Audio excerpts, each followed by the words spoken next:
Hey, what's going on, everybody? Huge game tonight. Definitely want to get into this, but I want to give a few minutes for people to jump on. So before we get started and talk about the game, maybe some last minute things. If there's any adjustments to the unavailability report, definitely want to talk about that as well.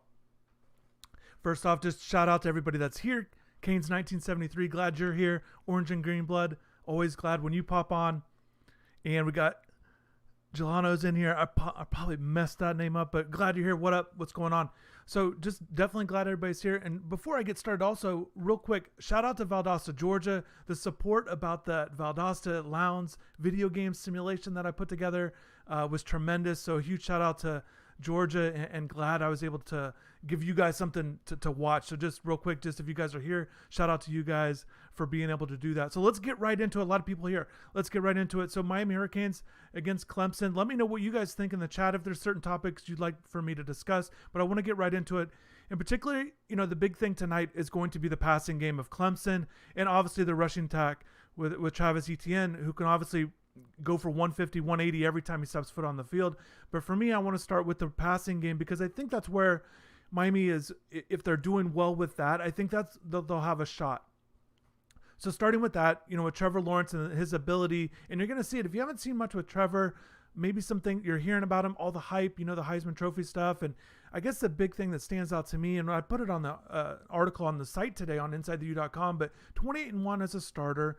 And the big thing, too, is, he's got the big arm and he's really good with his accuracy. And I think that's the combination where you don't always see, particularly at this college level, at this level of his development. Typically guys with big arms like that, you're usually lacking or you're still developing your accuracy. And that's something that stands out to me with Trevor. And what's noticeable is that's something that the Miami players and coaches mentioned this week during interviews where they felt like, look, he throws it in tight windows, even if we have good coverage. And I think when I hear that, I think the big thing to react to that is if he does make a good pass like that, if he does wow the crowd in that sense, or maybe even frustrate you, and a play gives up, and a Miami defensive back gives up a 15 to 20 yarder, you've got to get right back into it. You can't let a play like that, a big impressive play, really set you back. You really just have to move on, chalk it up, and just work to the next play. And I think that will be the key tonight in the passing game because it will be difficult. And I think the big thing too is, the big thing I want to say with the secondary. So look, I think you guys know Gervin Hall is going to be out for the first half because of a suspension.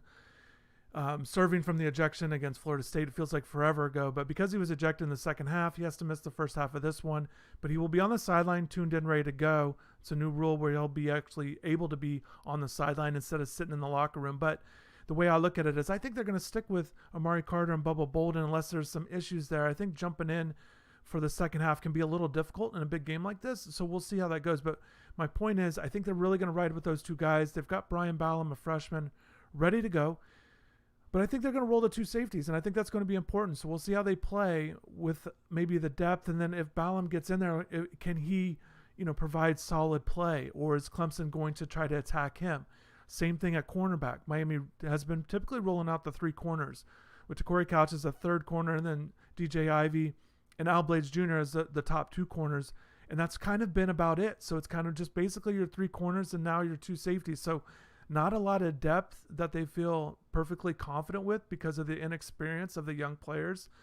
But if Miami goes with that fourth corner, Isaiah Dunson at that 4 spot, again, a freshman, if he goes in there, 29, look for him because Clemson might, as soon as he goes in, they might want to attack him as well. So that's something to watch for if you're watching the passing game, watching 29 for Dunson. If he gets in there in the 27 with Ballum, and if Miami's going to be able to continue just rolling out like not a lot of depth in that secondary. I think those are the things to watch for. Also with Clemson's receivers, you mentioned Trevor Lawrence, but the thing about Clemson's receivers, really good size players, guys that have made plays. Amari's off to a good start. Rogers, number 3. And then Frank Latson Jr., he's off to a good start as well for Clemson, number 2. And you guys probably remember Frank from high school. But the thing about those two guys, again, good size and the ability to get downfield and make tough catches. And then they sprinkle in the tight end play with Galloway a little bit. But and chalk as well. But I think that's going to be the things to watch for in the passing game. They've got personnel, but basically looking at Miami's depth at those positions, will they be able to break things up? And I think what you're looking at so far with Miami's secondary, so right now they're 8th in the ACC, again, 3 games in, but it is what it is. So 8th and 3 games in pass efficiency defense, and then 7th in total pass defense. So those are things to watch for. You'd like Miami obviously coming into the game be a little bit higher in there. But when I asked Blake Baker about the secondary this week, he felt like, there were some things that they needed to work on, but he felt like they were improving. So we'll see tonight. I mean, it's the biggest test of the year in the pass defense. And I know North Carolina's got a good passing offense as well. But, with what Trevor can do at quarterback, certainly this is the big one. So I'm glad you guys are here. I like seeing the scores come in. Brian is here as well. Juan is here. All kinds of here. Oh, Lenoris is here. This is great. Everybody's here. Shout out to everybody. Baby Shaq and Crip is here. All right, good. Everybody's here. Like to see the support. I know you guys are excited about the game. What are some big things that you guys think? Because to me, I think that pass defense, if I were to pick something out, I think that's got to be on point. And I know Amari Carter said this week that they know that Trevor Lawrence has not thrown an interception, 314 consecutive throws dating back to last year. But Amari said during practice, or during this week, he felt like in practice that they're not worried about that number, in the sense they are aware of it, but that doesn't mean they don't feel like there'll be opportunities. So we'll see tonight if somebody can pick off Trevor, and maybe that would be a big lift for the confidence of the secondary, and seeing how that thing goes.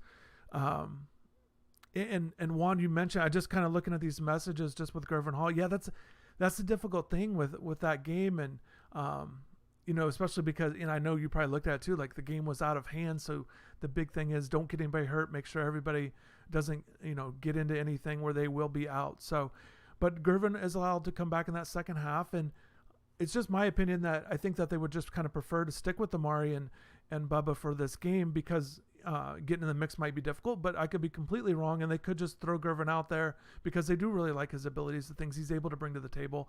And at the very least, I do expect him to get in there. I just wonder if they're going to make him one of those top players in terms of playing time.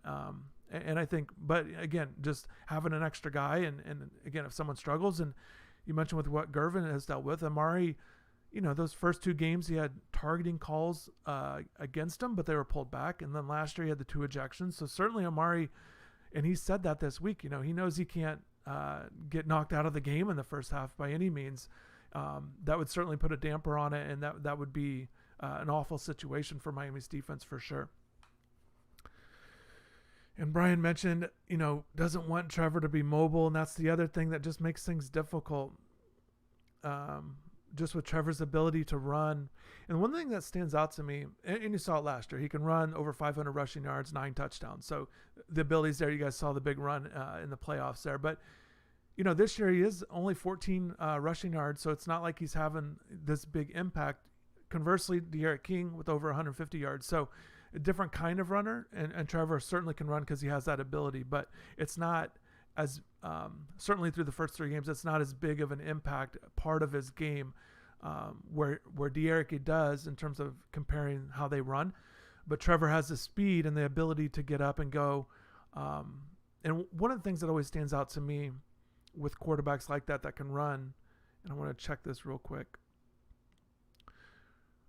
see if we can get the chat thing rolling a little quicker. But what stands out to me about quarterbacks that can run, and speaking on Trevor specifically, I remember hearing this about Patrick Mahomes, and how teams go against him. And a defensive coordinator said, look, it's very difficult to plan for what he can do and what the plan is, and then also what he might do in the improvising. And I think that holds true with a lot of mobile quarterbacks. A guy like Trevor Lawrence, yes, they might be planning on, look, this is the set they come out with, the offensive formation, look for him to throw in these situations. These might be the route combinations you might be looking at the receivers. But it's that other stuff, the ability to when things break down, it's hard to plan for those things. And I think that's the thing that becomes a little bit difficult when facing a guy like Trevor. But once again, it's the arm strength, the accuracy combination, and we'll see how it goes tonight. Shout out to Michael. Glad you're here. The Jen is here as well. One of the things I mentioned on the live stream or the simulation game, and if you guys haven't checked those out, maybe you're not as into the simulations. So one of the things I try to do is talk about the simulation, the things that are happening, but also kind of veer off and talk about the game, kind of just kind of my opinions on kind of bring things up, kind of thing. Not always about the game, the simulation, but one of the things that I brought up with that was just the ability with De'Aaron King and just some of the things that he's able to do with the offense. And I think with him in particular, I think this first quarter, and I know every single game, look, you always want to get off to a great start, right? Like that's pretty, football or sports 101, you want to have a good first quarter. I just feel like this team really needs that. I feel like being the underdogs, heavy underdogs, not just that, but everyone knows what happened last time they faced Clemson. I feel like showing that they actually do belong, showing that you are actually better than you were a year ago. I think there's a lot of belief in that, and I think many of you do see that through these first 3 games. But having the results look, staying in the game early, not getting blown out, looking like you do belong, looking like that you can stay in it and possibly come away with the upset. I feel like with this team, it is important, and I think it will. I think it will pay dividends. I think it'll be very important, not just for this game, but moving forward. And we'll see. And also, I think you guys know too, the way things are set up this year with the ACC championship game. Look, Miami might face Clemson again. So certainly you're looking at that as well. That it's not all lost after this game. Either way, win or lose, because even if you win, you still might see Clemson again. So this one is certainly a big game. I think you definitely just got to think about maybe if they do face each other, and the key for facing each other in a rematch is both teams have to get better and have a good season. Juan, that's a good point. And I know there's probably other questions, but I just kind of popped up and looked and saw the Sam Brooks thing. But I think that's an interesting question. Look, I think if we look at this coaching staff, they typically have been going with the upperclassmen on both sides of the ball. And I think that until something drastic happens, I just kind of my assessment of this coaching staff, they just tend to like the players with more experience. Even though it's not much, I just feel like with Bradley Jennings that it would just have to take like a really bad game or multiple bad, if that makes sense. The drastic, go ahead and put in Sam Brooks, and I know why people want to see Sam out there. And you saw in the bowl game, you liked his speed, young player. Maybe there's some potential for higher upside there. It just feels like with the coaching staff, they tend to like these guys, the more veteran players, until they absolutely have to make a move. But certainly, when Sam's out there, however many plays he gets, he's got to play well, particularly on special teams. If he gets those special team reps, the coaching staff always mentions how much they value the play of special teams. So look, if you're a young player looking to make an impact, particularly on defense, you want to get more reps there. You got to do it on special teams. So particularly with Sam Brooks. So if you look for Sam on special teams starting to make more tackles, then maybe you can get more opportunities there. But I think without question, Sam's certainly a guy to keep an eye on and watch that situation, and we'll see how Jennings plays as well. Because certainly, look, I talked about the pass defense, but the rush the stopping the run, particularly with the linebackers, they've got to be much better. They've got to be on point. They've got to not just close in, but they cannot be chasing Etienne on the outside on the perimeter. I think that's where he's the most dangerous, where he can really get to the outside off that tackle spot. And I worry about Miami's linebackers having enough speed and closing ability to get out there. And I think that's going to be a thing to watch for. Are they getting right out there on that, 5 yards off the line of scrimmage type stuff? Whereas Travis able to get, 8, 10, 12 yards on runs. And then the safeties have to kind of hawk them down. So I think that'll be something to watch for too, because you need that rush defense certainly on point as well. You're going to have to figure out a way to do one thing really well in this game.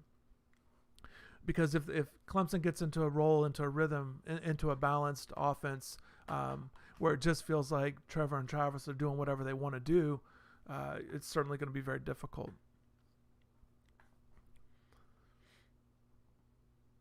And just once again, thank everybody for stopping in here. Game time's just a little bit away. Checking my email for the unavailability report. Usually it's an hour before the game if you guys are curious. Miami sends that out. So we're sitting at about maybe 15 minutes away, give or take. And sometimes it's been a little bit later. But just, it could be coming anytime. And maybe the news will pop before. And you guys actually might see it before I do, since we're live here. But if you guys hear news, obviously drop it in. We could talk about it.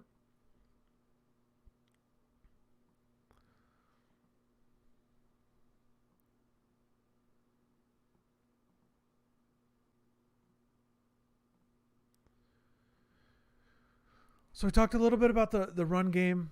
And with that, I think we should definitely talk about the weather. I mean, I feel like that's something that we'll see how it goes tonight. So right now it's they are expecting rain around game time. It's not at the percentage. Earlier in the day, it was about 85% chance of rain. And then late, as it's gotten a little bit closer to game time, it's kind of dropped a little bit in that 25 to 50% range. Temperatures between 65 and 70 degrees. So they are expecting, as of the last I checked, 100% chance of thunderstorms around 9, 10 o'clock. So later in the game, in that second half. But certainly it's going to be a potential issue tonight, or a situation, something to deal with, I guess is the best way to word it. And I think there's arguments of who does that benefit the most. And I think we'll see. Miami wants to rely on their running game as well.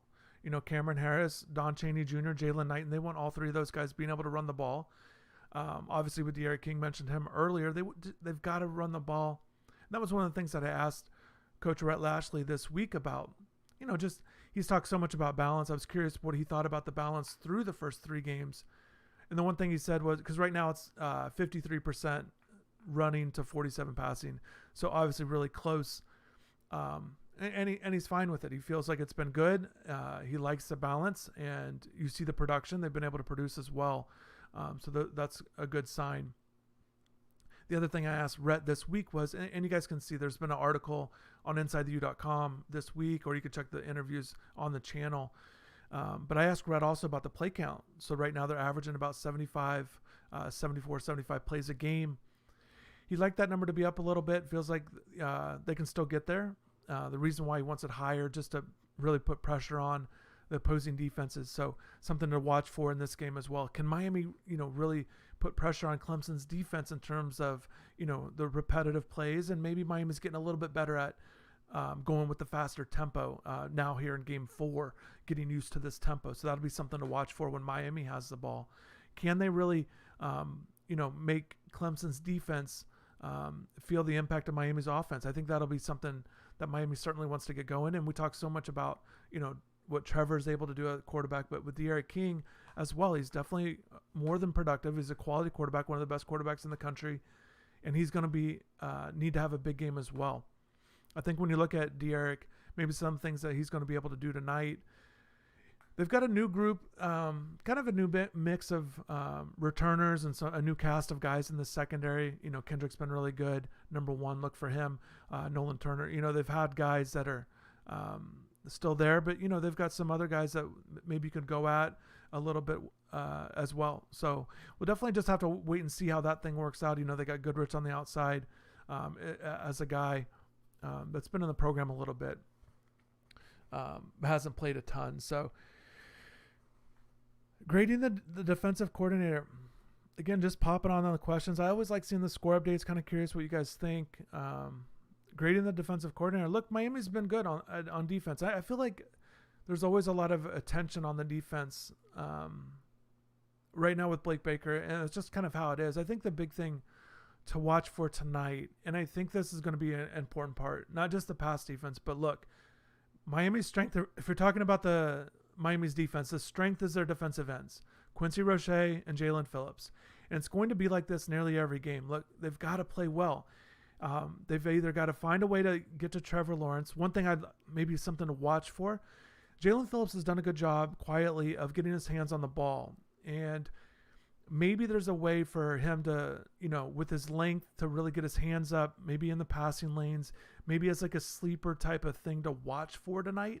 Because usually you're talking about, when I say that, usually you're talking about the ends, getting to the quarterback, sacking him, maybe providing run support and things like that. But maybe watch Jalen, if he's able to get his hands in some passing lanes, if he's able to deflect some passes, that could be big for Miami. He's got that, 6'5". He's certainly tall, but he's also athletic, where he can use his range to get his hands on the ball, and he's done it so far. So maybe watch for that tonight, because I think that could help. And again, Trevor's been so accurate, but if the ball gets tipped, or if he's got to go through a different passing lane, or certainly if he's just like bothered a little bit, that might help Miami's defense, but certainly, without question, those two guys have to play well. Another guy that got brought up, and we don't talk about him necessarily as being a key player, and I found it interesting, but Kirk Herbstreit mentioned, and I put the article on the website, he mentioned Nesta Jade Silvera, a defensive tackle, as a key. He says he knows about the defensive ends, but he feels like Silvera has to be good. And the one things that he mentioned with that, and he feels like Nesta's played well so far, Nesta Jade, but Clemson's interior line, he feels like there's a little bit of there could be a little bit of a weakness there up the middle. So watch for that. And that when you hear something like that, if Miami's defense feels that way, if Coach Baker feels that way, and the rest of the defensive staff, don't be surprised if you start seeing the ends kind of go into the middle, kind of, instead of always rushing to the outside. Maybe they're going to try to flood the middle a little bit, either with stunts and things like that, just to try to mix things up. Not just put the pressure on the defensive tackles, but maybe they'll try to run a couple guys through the same hole or similar spots to really try to mix things up and try to really put pressure on a weakness possibly for Miami, a benefit for Miami. So watch for that, but obviously watch for Nesta Jade up the middle. Other thing that Kirk mentioned, which I found to be interesting, which you can understand why. Look, so much of the time when you play really good teams, really good offenses like this, you talk about defensive line really needs to provide pressure and find a way to get there and come up with creative things. And Kirk mentioned actually that, look, maybe Miami should be just worry about trying to get the 4 linemen there, rush with 4. He feels like the defensive ends, if they can be strong and defensive tackles can do well, that they can provide enough pressure. And I think that would be good, obviously, because then you can have 7 back. And I think that would obviously help in the defense, but you have to watch for that early. Once again, can those front 4 provide enough pressure where they don't have to always blitz or bring an extra guy and do different things like that? Because ideally you only need 4, sit 7, and try to match up with numbers in the back there with those 7. So that'll be something to watch for, and I think that'll be something to watch for early. If you're starting to see issues and maybe they are going to try to just bring 4 early, look for adjustments to be made, and maybe you'll start seeing some blitz combinations come through, because they're going to know early if they can provide pressure or not, and so you'll start to see it. But just something to watch for, because certainly if you don't make adjustments, the game can get out of hand. Obviously, we've seen what Clemson can do with what they've done in the last several years. So here we go. We got a bunch of people here. This is great. I appreciate everybody. Just once again, thank you for subscribing. You can hit the like button if you like that as well. That's always a huge help. The thing about that, it just really helps spread the word about the channel and things like that. And I try to do these streams. I feel like I haven't been on in a while. It's been a couple weeks, but definitely like doing them. And hopefully you guys enjoy them, and we can come up with different things to either talk about. And one of the things that we did last time with the video of some recruits and things like that, I think you guys got a kick out of that. So always trying to come up with different things. So I see some other people I haven't mentioned yet. Charles is in here, and Dennis as well. 904 Hurricane is here also. Glad everybody's stopping in. Certainly a big game, just about an hour away. Got to check once again. I do not see the unavailability report quite yet. And we'll just have to wait and see if anybody comes out. And that's one of the things. Just have to wait and see, particularly with Miami not playing for a couple weeks. So it's certainly been a big topic across college football, and Miami up until this point have not really had huge losses with it. So hopefully that's not the case tonight.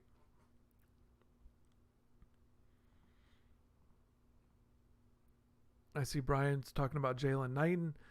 Talked about De'Aaron King just a little bit with his abilities, and the key for De'Aaron to try to get this team off to a good start. I think it's going to be important for De'Aaron too, personally.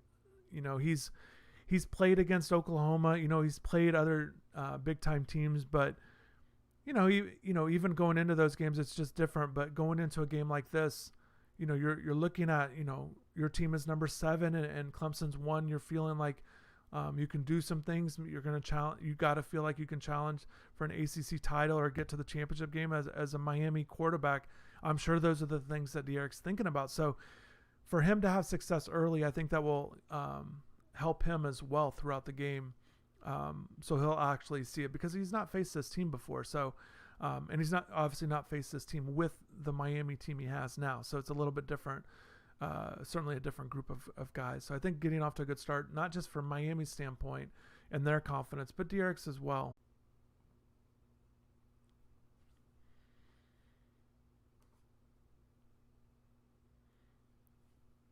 And just talking about the running game a little bit with Jalen Knighton, certainly can make plays.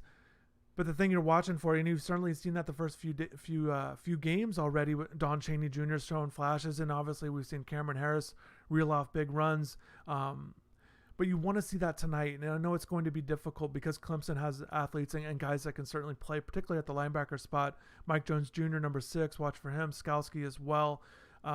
So they've got a good group, a good trio there. And some other guys, so certainly watch for that. But if those running backs can provide those chunk plays against a really quality team like this, that'll certainly be very important. And I think that'll give the team confidence as well, because especially when you see Florida State really struggling and you see Louisville drop a game, so to do it against this competition, I think would give guys a lot of confidence. So real quick, shout out to John. I appreciate you on the super chat. That donation's big time.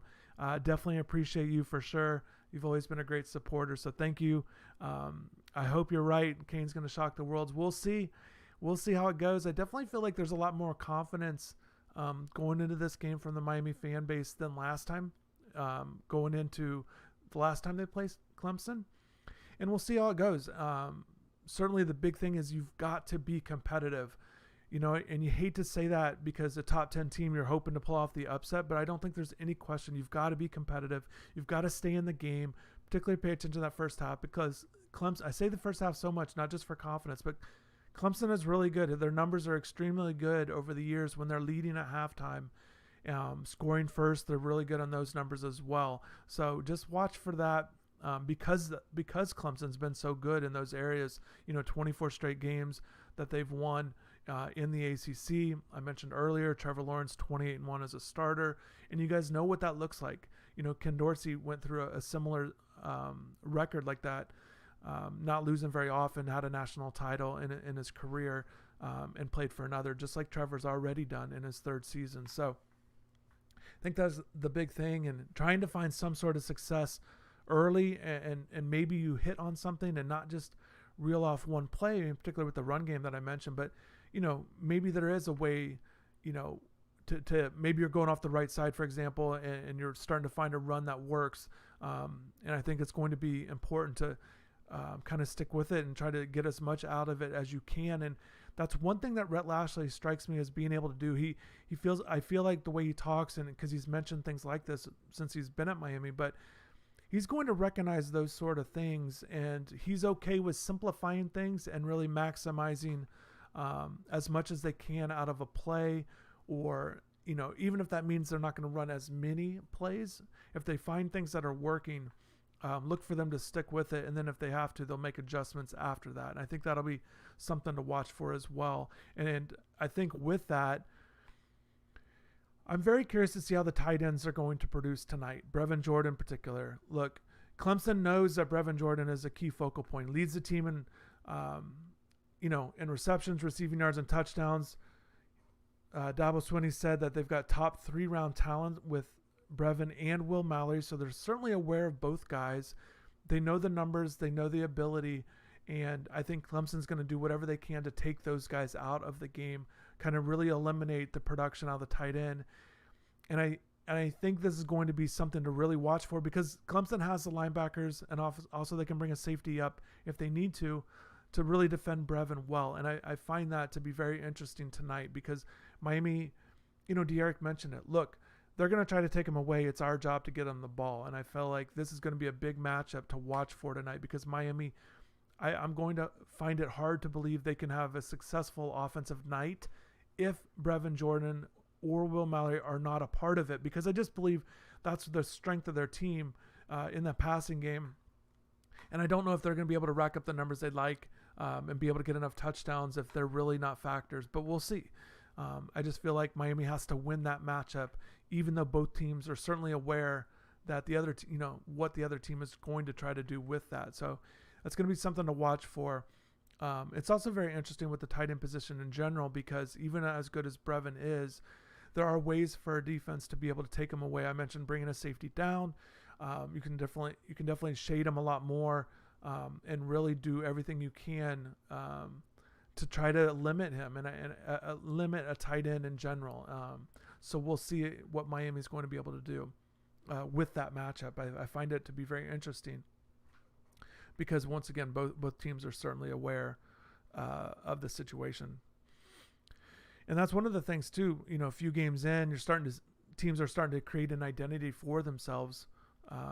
And like I said, Brevin leads in all three categories, so it's certainly obvious to teams that he's a focal point, and he's been doing it for a couple years now. Okay, so what else do we got? James is here. Yep, I know a lot of people are excited about UF going down, and I'm sure you guys are excited about that. Got some other guys. Yeah, John's excited. John's been a longtime fan, and I know many of you have been longtime Hurricane fans, and certainly like to see Miami get this win tonight. It'd definitely be big. I saw a few mentions with recruits. Certainly uncommitted recruits to Miami have to be excited with what they've seen, intrigued at the very least. And certainly a game like this would really open a lot of things up, I believe. Yeah, it's going to be interesting. I'm glad you guys are excited about the game. We'll see how it goes. I'm just trying to point out a few different things to watch for, particularly early, things that I've noticed. Again, based on interviews this week, based on some of the things I've seen from both teams, I feel like those are some keys. And I mentioned a little bit on the other side of the ball, just the Clemson. Maybe if you're looking at a little bit of a weakness with their team, talk about the offensive line. Not a lot of experience there. 32 combined starts with the group. And the other thing too is this team in general, Trevor and Travis have certainly been around for a while, but they're still, working on creating their own identity as a team, as a unit. Like a lot of talented guys, a lot of guys on the defensive line, for example, really talented, looking to come into their own a little bit more as the season goes on. And I think that's something to watch for as well.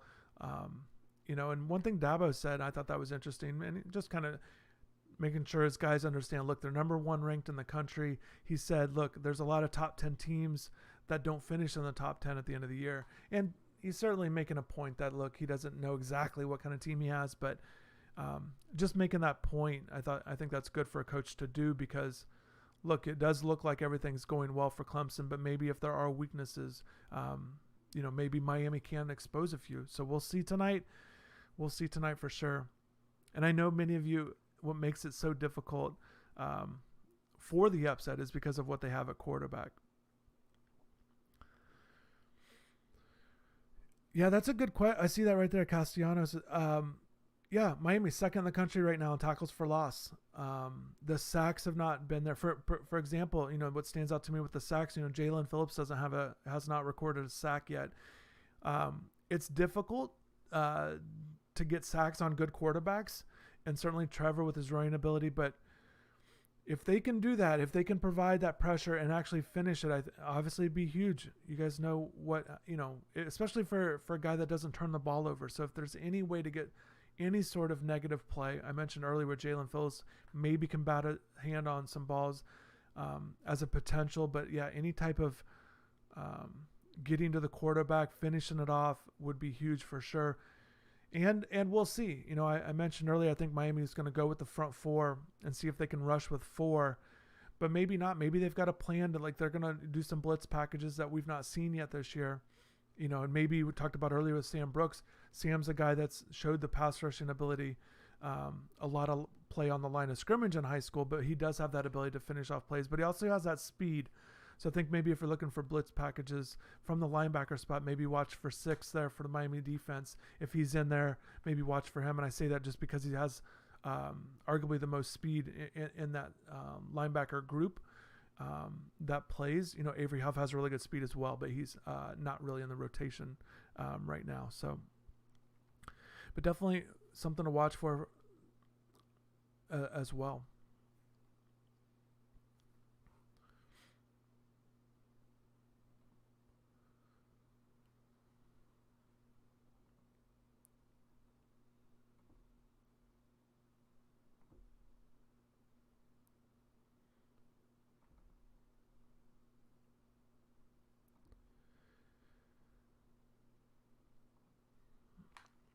There, I think we got the chat thing working now.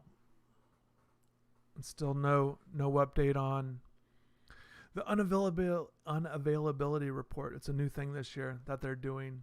And it's never complete. And that's kind of how it's been over the years with injury reports and things like that. It's never as detailed as you'd like it to be. It's not anything like what the NFL does with their players, with their teams. So, but any type of information is good to check out. And like I said, Miami hasn't played for a couple of weeks, so it'll be interesting to see if there's anything going on there.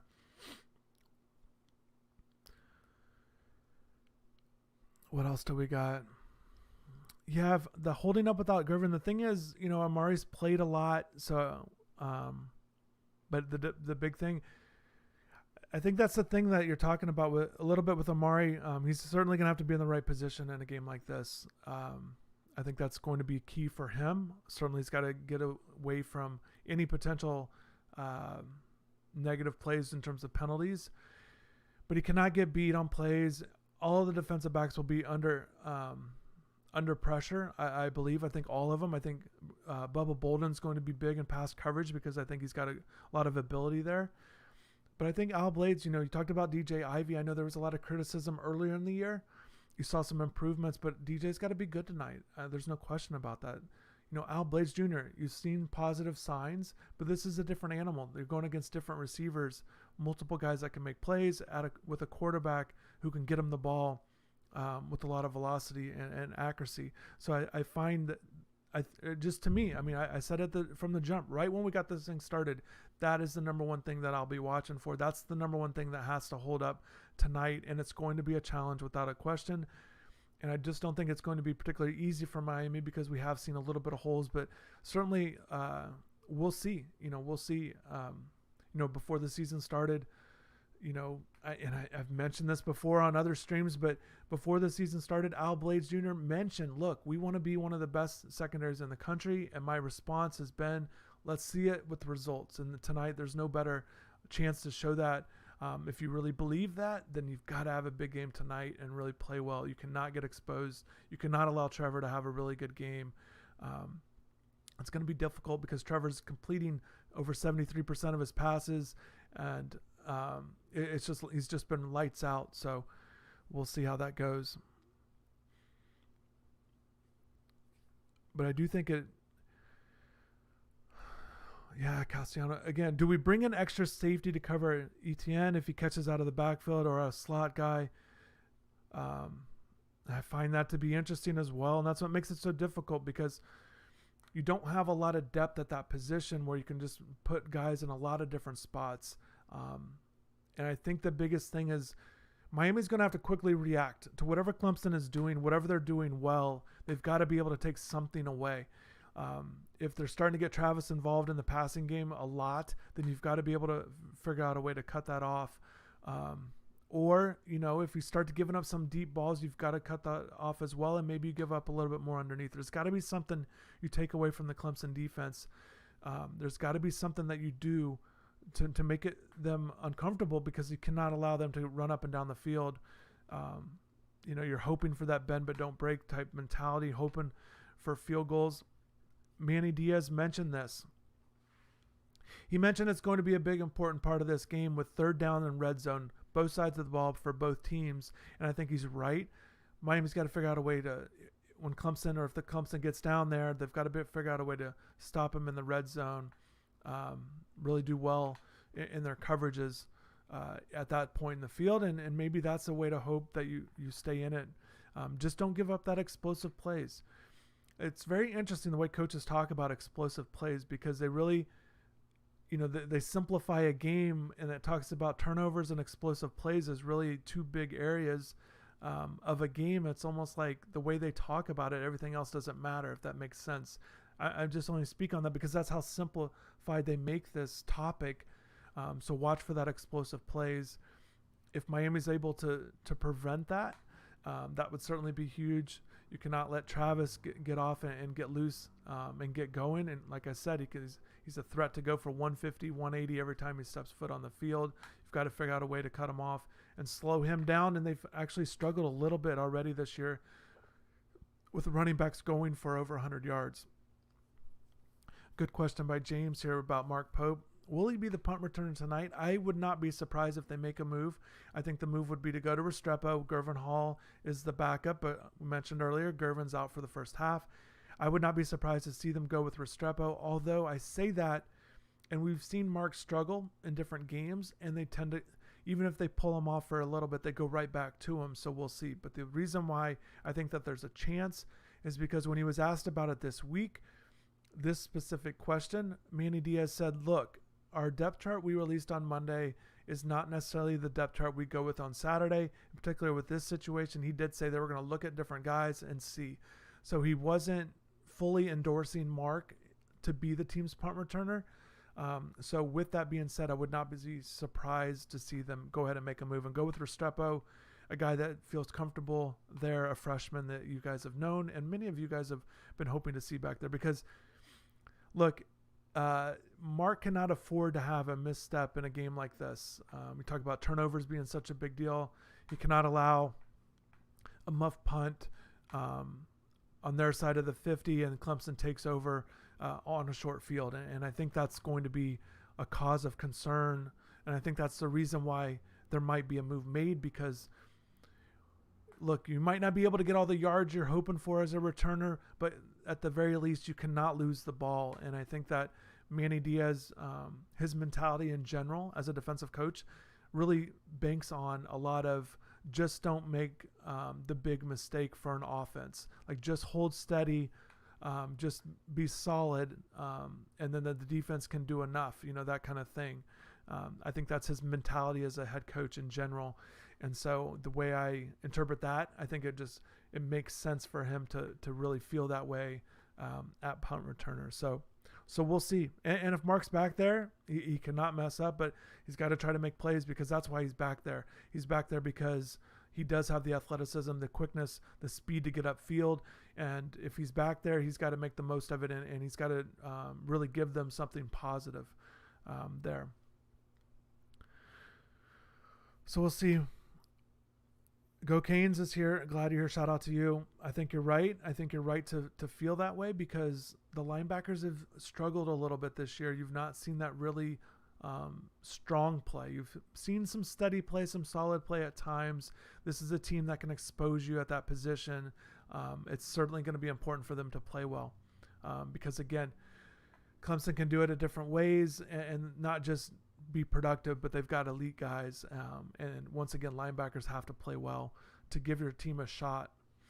So we'll see. Bradley Kane, what's going on? Shout out to you. We're getting close here, just about 45 minutes before the game. And we're still waiting. I think, and maybe you guys can check. I can check real quick, actually. But I do not see an email yet with any report. And we do have a report out here. And it went up just a little bit ago.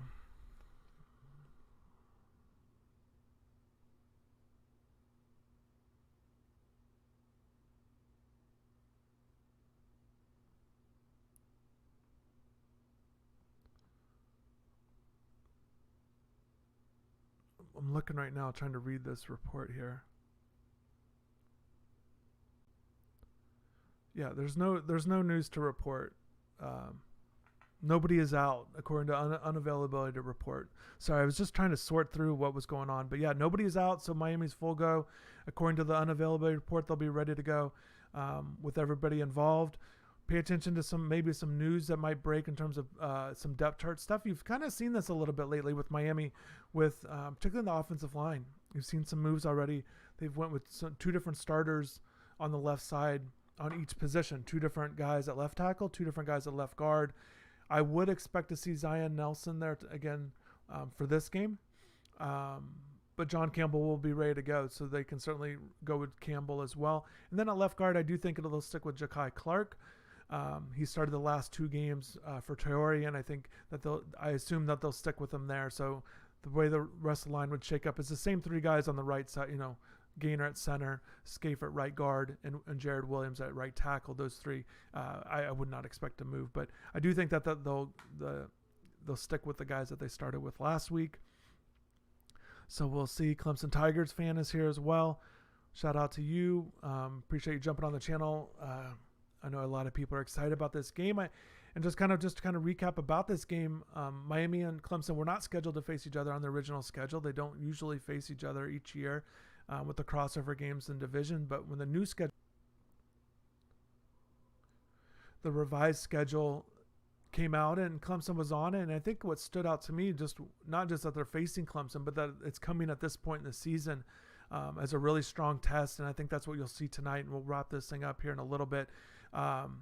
Just real quick, just kind of summarizing some of the things to watch for tonight. We'll kind of go through the list real quick as a recap if you guys are just joining.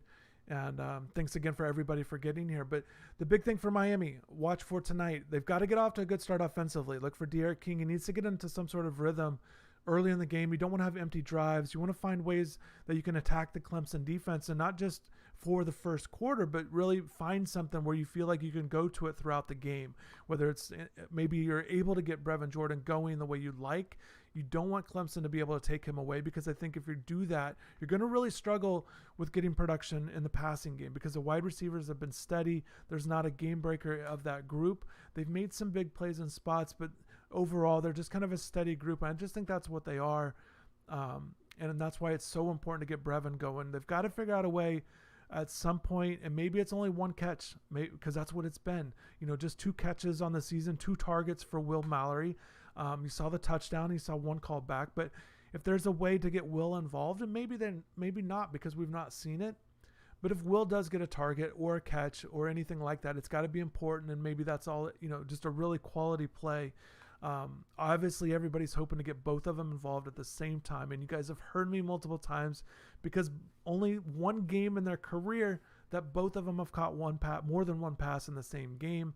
So I'm tired of saying that, because you want to see that production from both guys. So watch that tight end position.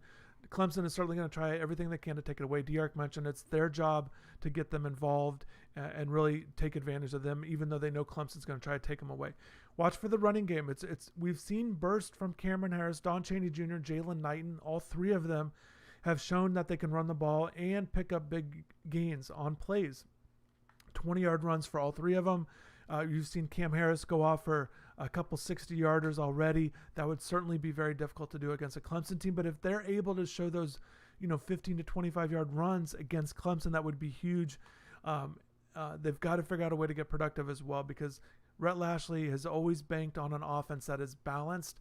And I think against a Clemson team, if you do not have that balance, you're really going to struggle being productive, because if they're able to take something away, they can really really shade their defense and really put emphasis on, slowing down the other part, because they're going to know what's coming in a sense. So the balance is key. I think the first quarter, first half is important, because not just for confidence, but because Clemson has been so good. The numbers and the splits really favor the Tigers if they're leading games at halftime. And it's even really big if they score first. So watch for that as well. So we'll see. Watch for that with the offense. I mentioned the passing game for Miami. Get things going, find different guys. That's when Miami's at their best. D'Eriq spreading the ball around to different guys, but they've got to have that tight end production for sure. Offensive line, like I said, they're going with different guys. They've not allowed a sack all season. We'll see tonight. It'll certainly be important. You're going up against a Clemson defensive line who's very talented but young. So we're still learning more about Clemson's defensive line, but they certainly have potential with their guys up front. When Miami is on defense, the big thing, and I think it's the biggest point in the game, the biggest emphasis for this game, the biggest way Miami can have a shot. And I mentioned earlier, just a second ago, about Miami needing to have a good first half, but in that secondary, they've got to be able to find a way to stop the passing game, really do a good job on their coverages. They've got to provide support in the run game, but really in that pass coverage, I think that's the big thing. And the big thing to watch for, particularly in that first half, is Miami is primarily going to play 3 corners, primarily just the 2 safeties. Can those 5 guys really do enough? And I know striker Gilbert Frierson is there as well, as a defensive back, kind of a mix of a player, the way they use their striker position. So he certainly will be involved in pass coverage as well. And we've seen Gilbert at times do well, but we've also seen him struggle with pass interference calls. So we'll see how that goes as well, because he's certainly going to fall into that mix. But I just think it's so important until they get Gervin Hall in the second half for depth. And the reason why they're only going to go with the 5, not counting the strikers, is because the next in line are true freshmen. While they feel good about them, they certainly in a game like this want to be careful with putting them out there for a lot of reps at a time, because I feel like Clemson can really identify if they see 29 out there or see 27, they could really attack them and go at them. And we'll see how that matchup goes, but certainly got to give the edge to Clemson in that matchup. So watch for that, particularly on that pass defense side when Trevor has the ball. I feel like the defensive ends have to play well and provide pressure. Look for Jalen Phillips. If there's a way for him to get the ball, get his hands on the ball, that would certainly be key, because Trevor has not been throwing interceptions. I just think it's so important if there's a way to somehow, if they could get Trevor, not, just provide some pressure. You want to figure out a way to make him a little bit uncomfortable. And I think that might be like a little factor. Just that's a way that they might be able to get to him a little bit, slow down the passing attack. If Jalen can get his hands either on the ball, on some tip passes like he's done it so far this year, and he's already had an interception, which was crazy with the dive. You're not expecting that every game, but anything he can do, anything these guys can do to provide some sort of stuff to get Trevor off a rhythm would be important. I think staying in this game, being competitive is important. I think that's the biggest takeaway from this game. Everybody that's a Miami fan wants an upset. I think the biggest thing and the big picture thing you're looking for tonight is you've got to have Miami's offense playing well, and you've got to stay in this game and be competitive, because it simply has not happened the last 2 times they have faced Clemson. And if you want to show that you belong and that you can really contend for an ACC spot and championship game, you've got to play well in this game. You would hate to get exposed on certain areas as you still look to make improvements in various areas. You've just got to be able to stay competitive, stay in the game, and score points. So we'll see how that goes tonight. I think the linebackers, without question, are important. I feel like there's been a little bit of concern of their play this season. I think this is not the game for them in terms of if you've not been steady, if you struggle, if you're not on where you need to be, you will be exposed tonight. And I feel like that is a concern. That is a worry. And we'll see how Zach McCloud and Bradley Jennings Jr. play. We'll see if Sam Brooks gets in there as well, as a guy that with a little bit more speed and athleticism than those 2 guys. So we'll see and pay attention to 6 because he could certainly be an X factor, a guy that could be earning more playing time as we move forward in the season. So we'll see. And then you got to feel good if you're Miami. Anytime you're trying to pull off an upset or win a big game, the special teams, you got to feel good if you're Miami with the punting situation that Headley's going to get the punt off and provide some change of field opportunities. And then with Jose Borregales with the potential of the long field goal.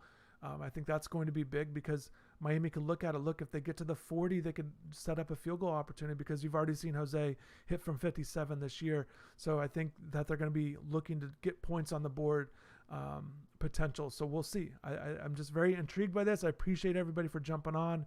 A lot of fans in here, and yeah, there's been upsets, and Clemson's still trying to find themselves, even though they do have the number 1 ranked team. A lot of it goes to those top 2 players, certainly elite players, arguably the best 2 players at their respective positions and very key spots as well. So we'll see. I see it right there, the mental fortitude to fight all 60 minutes. Let's see if they can do that. That's why I think it's so important to be competitive in this game. They've got to be locked in. A lot that has been made, and I'll wrap up on this. The big thing that Zach McCloud talked about, because he played again in that 17 game, and Amari Carty did as well when the last time they played Clemson. But the big thing that he said, that he feels like this team is different. And remind you, even though it was a blowout, Miami goes into that game with a 10-1 record. They were ranked number 2 the week before they lost to Pitt. So they go in 10-1. So it wasn't like that they were a team that was not having a good year. But what Zach said, and what stands out to me, and this is the reason why you feel like Miami can stay competitive, is he feels like this team is more mature. And you hear stuff like that, and you're like, okay, sometimes you hear stuff and you just kind of take it with a grain of salt. But when you start looking up and down the lineup, you do see a lot of juniors and his seniors playing. So it starts with the quarterback with De'Aaron King. He's in his 5th year in college playing. You talked about Zach McCloud on defense. He's in his 5th year. Guys have been around. Quincy Roche, guys have been around. Jalen Phillips, Bubba Bolden, these guys are in their 3rd, 4th, 5th years.